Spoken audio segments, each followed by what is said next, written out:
श्री हरि के चरणों में नमन। आज हम श्रीमद् भगवत गीता के अध्याय 2 के श्लोक संख्या 7 का अध्ययन करेंगे।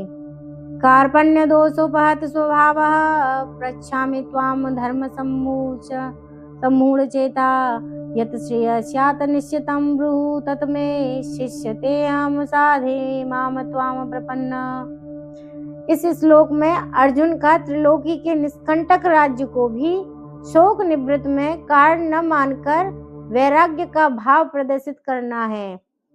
अर्थात कार्पण्य कायर्थ रूप, दोषोपहत दोषों से उपहत, स्वभाव हुए स्वभाव वाला तथा धर्म के विषय में धर्म सम्मूढ़ चेता मोहचित हुआ मैं त्वाम आपसे पृच्छा में पूछता हूँ कि यत निश्चितम श्रेय जो साधन निश्चित कल्याणकारक है सात तत् में हो वह मेरे लिए ब्रूहु कहिए, क्योंकि अहम ते शिष्यम मैं आपका शिष्य हूँ, इसलिए त्वाम प्रपन्नम माम साधे आपके शरण हुए मुझको शिक्षा दीजिए। अर्थात अब मैं अपनी कृपण दुर्बलता के कारण अपना कर्तव्य भूल गया हूँ और सारा धैर्य खो चुका हूँ। ऐसी अवस्था में मैं आपसे पूछ रहा हूँ कि मेरे लिए श्रेष्ठ कर क्या होगा, वह मुझे निश्चित रूप से बताइए। अब मैं आपका शिष्य हूँ और आपके शरणागत हूँ, कृपया मुझे उपदेश दें। तात्पर्य यह है कि यह प्राकृतिक नियम है कि भौतिक कार्यकलापों की प्रणाली ही हर एक के लिए चिंता का कारण है। पग पग पर उलझन मिलती है, अतः प्रामाणिक गुरु के पास जाना आवश्यक है, जो जीवन के उद्देश्य को पूरा करने के लिए समुचित पथ निर्देश दे सके। समग्र वैदिक ग्रंथ हमें यह उपदेश देते हैं कि जीवन की अनचाही उलझनों से मुक्त होने के लिए प्रामाणिक गुरु के पास जाना चाहिए।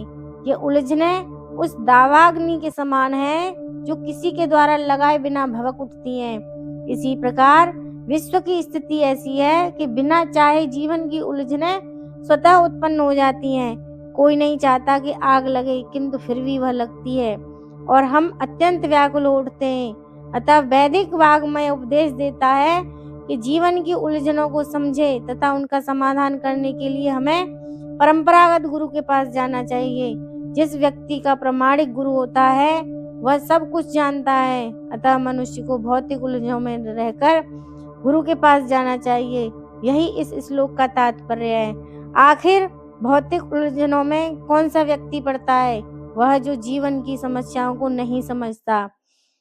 कृपण कौन है? कृपण वह है जो मानव जीवन की समस्याओं को हल नहीं करता और आत्म साक्षात्कार के विज्ञान को समझे बिना कूकर सूकर की भांति इस संसार को त्याग कर चला जाता है। जीव के लिए यह मनुष्य जीवन अत्यंत मूल्यवान निधि है, जिसका उपयोग वह अपने जीवन की समस्याओं को हल करने में न कर सका। अतः जो इस अवसर का लाभ नहीं उठाता वह कृपण है।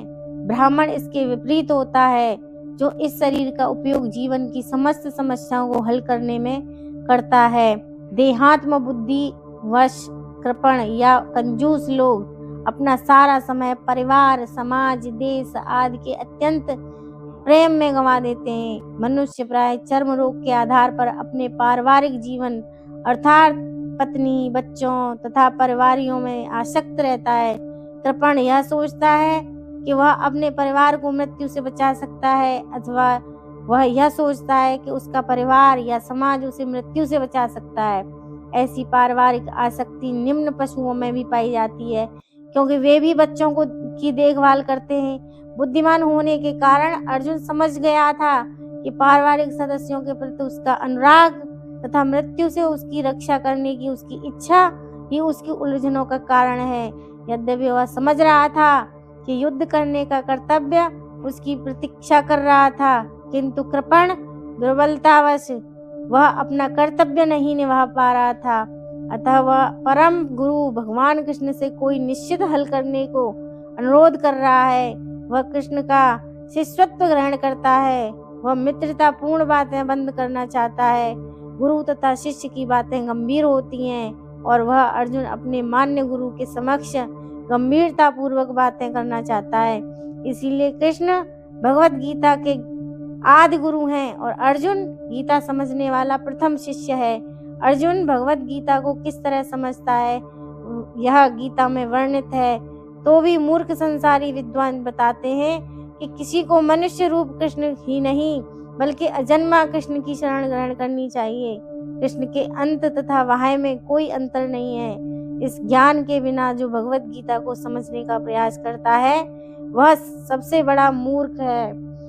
अर्जुन, इन बातों को बहुत कुछ सोच विचार करने पर भी मैं अभी तक यह जान नहीं पाया हूँ कि मेरे लिए इनमें से कौन सी बात हितकर है।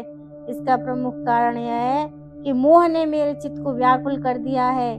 जैसे अंधेरा छा जाने से नेत्रों का तेज चला जाता है तथा अत्यंत निकट की वस्तु भी नहीं सूझती। हे देव, ठीक वैसे ही दशा इस समय मेरी भी हुई है। सच्चाई यह है कि मेरा मन भ्रमित हो गया है और मेरा हित किसी में है यह मेरी समझ में नहीं आ रहा। इसीलिए भगवान, आप ही इस समस्त बातों को पहले सोच समझ लें, फिर मेरे लिए जो हितकर हो वह बात मुझे बताएं, क्योंकि आप ही मेरे मित्र हैं, आप ही मेरे सर्वस्व हैं। मेरे गुरु, बंधु बांधव, इष्ट मित्र, पिता, इष्ट देव और घोर आपाद से उबारने वाले आप ही हैं। आप गुरु कभी अपने शिष्य का तिरस्कार करता है? क्या सागर ने कभी सरिता का साथ छोड़ा है? माता यदि अपने बच्चे को छोड़कर कहीं चली जाए तो क्या वह बच्चा भी जीवित रह सकता है? हे कृष्ण, आप ध्यान पूर्वक मेरी बात सुने। हे देव, इन दृष्टांतों की बात मेरे के लिए केवल आप ही आप हैं। अतः मैंने अभी अब जितनी बातें आपसे कही हैं, यदि वे बातें आपको न जचती हो तो हे पुरुषोत्तम, आप शीघ्र मुझे वह तत्व बताएं जो मेरे लिए हितकर हो तथा धर्म के अनुकूल हो। इससे आगे का श्लोक कल की वीडियो में। तब तक के लिए हरे कृष्ण।